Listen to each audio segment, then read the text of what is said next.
The function of the cardiovascular system in the human body is to transport blood to every single cell via a network of blood vessels. The heart, the center of the cardiovascular system, is a muscular organ whose contractions ensure a continuous flow of blood through both systemic and pulmonary circulation. The heart valves guarantee that blood only flows in one direction. The intrinsic regulatory mechanisms and the neural and hormonal influences allow the heart to adapt to the changing requirements of the body. The heart is located within the pericardium, behind the sternum, between the right and left lungs.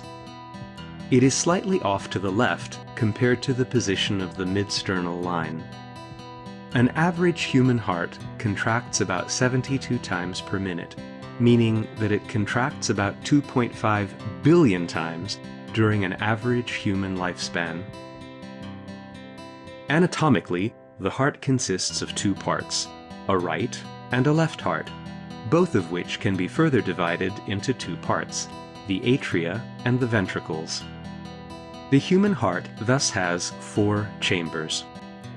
The atria receive blood and convey it towards the ventricles, while the ventricles pump the blood out of the heart and into the arteries. Both the atria and the ventricles function simultaneously. When the atria contract, the ventricles relax, and vice versa. Coronary arteries supply oxygenated blood to the heart, which is important because supplying oxygen and nutrients to the cardiac muscles is vital for the proper functioning of the heart. An electrical conduction system enables the heart to contract rhythmically. This means that the heart does not need extrinsic neural control to generate and transmit impulses. However, it is connected to the central nervous system through its extrinsic innervation. Certain parts of the heart are separated from each other by the heart valves, which ensure that blood only flows in one direction. The left atrium is separated from the left ventricle by the bicuspid valve, or mitral valve, which acts as a one-way inlet. This function is served by its two leaflets, which close tightly. The right atrium is separated from the right ventricle by the tricuspid valve, which has three leaflets.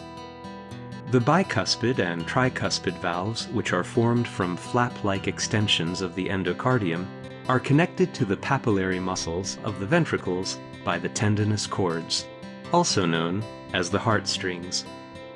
When the atria contract, the bicuspid and tricuspid valves open and blood flows into the ventricles. When the atria relax and the ventricles contract, the valves close and prevent the backflow of blood into the atria. There are further valves called semilunar valves at the roots of the great arteries, that is, the aorta and the pulmonary artery. When the ventricles relax, these pocket-like leaflets that form part of the semilunar valves fill with blood returning from the large arteries. The edges of their leaflets touch each other, and thus the valves close, preventing the backflow of blood into the ventricles.